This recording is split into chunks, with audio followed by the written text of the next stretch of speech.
Hi guys, welcome back to the web.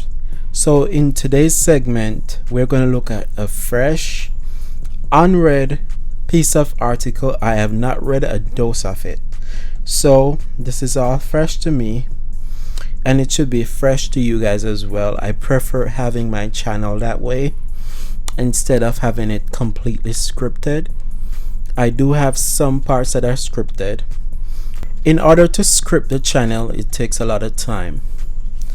I have a whole lot of material, so I would love to go through this one. I will break it down as I read so we can fully digest the material together. So this one is about stolen art from Africa. Honestly, this one hits home because I am black. My foreparents were taken from Africa forcefully, so it hits home, it hits hard, and it relates to how we are as a people, as a human race. So I feel some empathy in this article. So we'll dive into stolen art, and it's from the artnewspaper.com.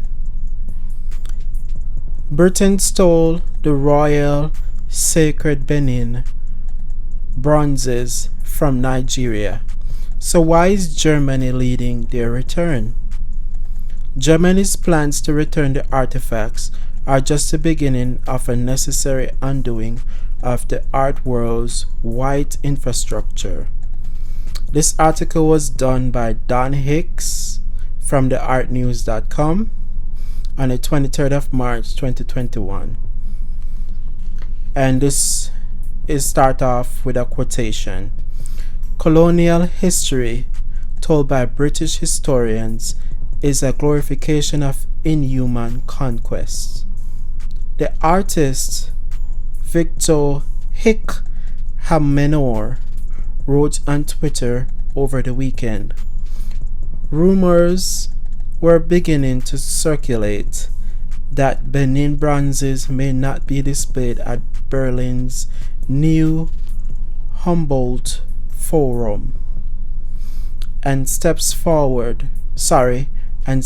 towards permanent returns are being taken by the Prussian Cultural Heritage Foundation.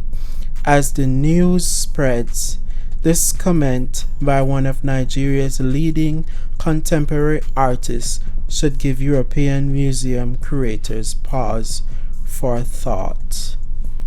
While representing his country at the 2017 Venice Biennial, Hickhammenor famously called out Damien Hirst for cultural appropriation. Hirst's Golden Head's female rework, the 700-year-old Yoruba bronze head excavated at life in 1938. The British are back for more, Hickhammenor wrote at the time on Instagram. Today, the artist, who was born in Edo State, is a board member of the newly formed Legacy Restoration Trust, which is leading efforts to see the return of the Benin Bronzes, violently looted when the British sacked Benin City in 1897. Wow. In 1897. Horrible. A horrible piece of history. Let's continue. Many imagine that these objects are all in British Museum, but in reality only about 8% of the more than 10,000 items chaotically looted in 1897 are there. The rest scattered across more than 160 museums worldwide and countless private collections.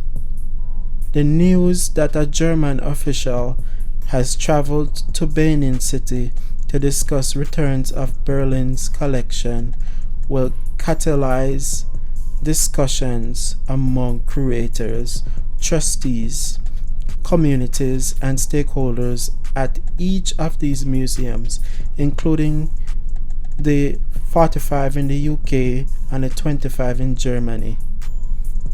This is on a grand scale. This is horrible.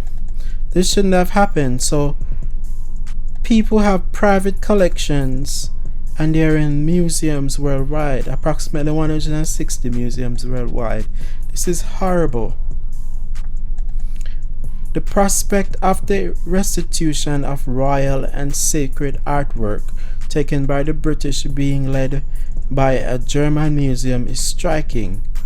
What does Berlin's new reckoning with British colonialism and the question of consent meant for Benin displays in Liverpool, Manchester, or Oxford?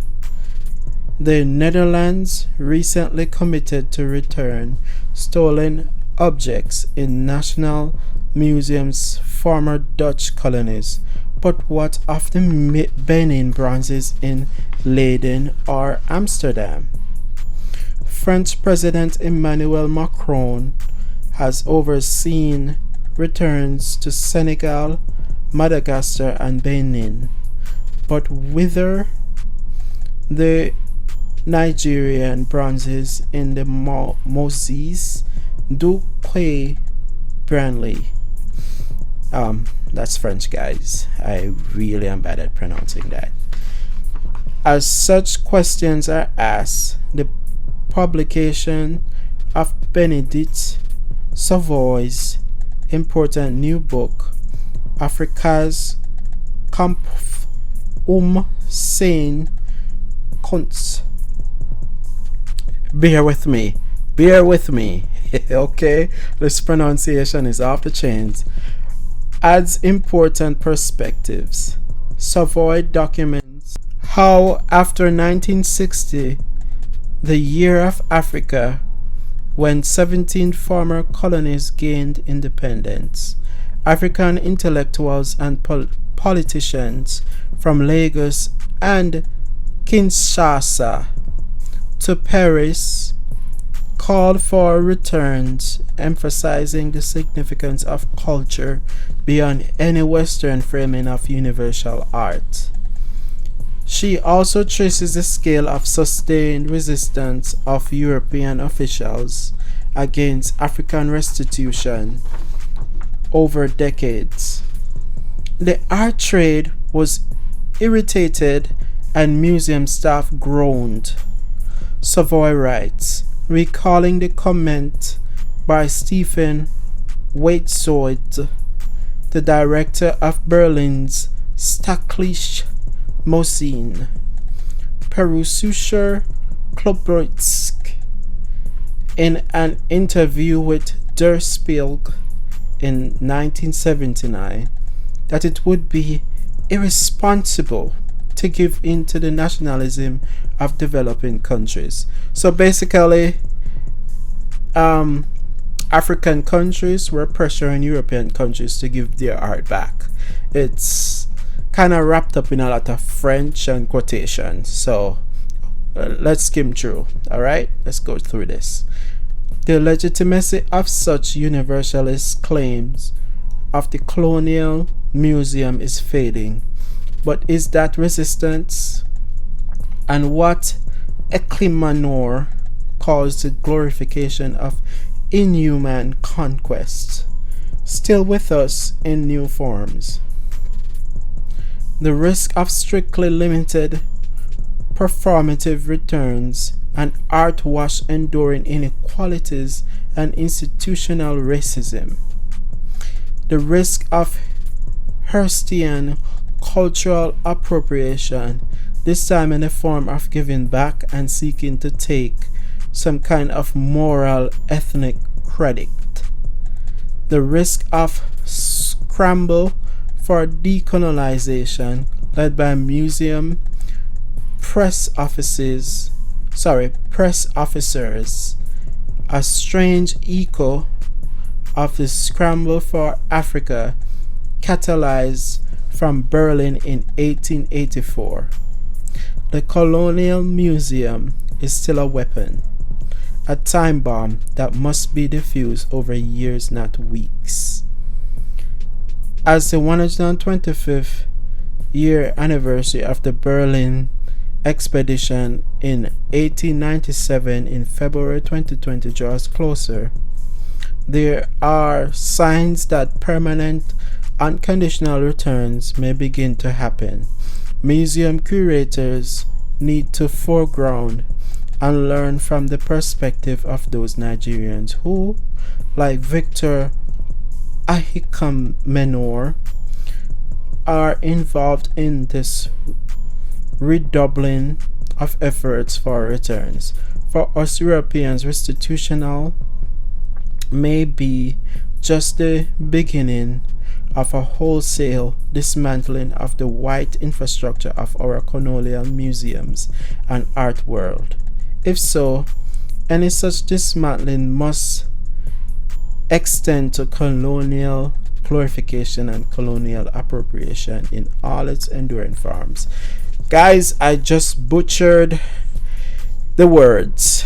So if y'all want to read it yourselves, it's a fairly short article. The link will be in the description, guys, as usual.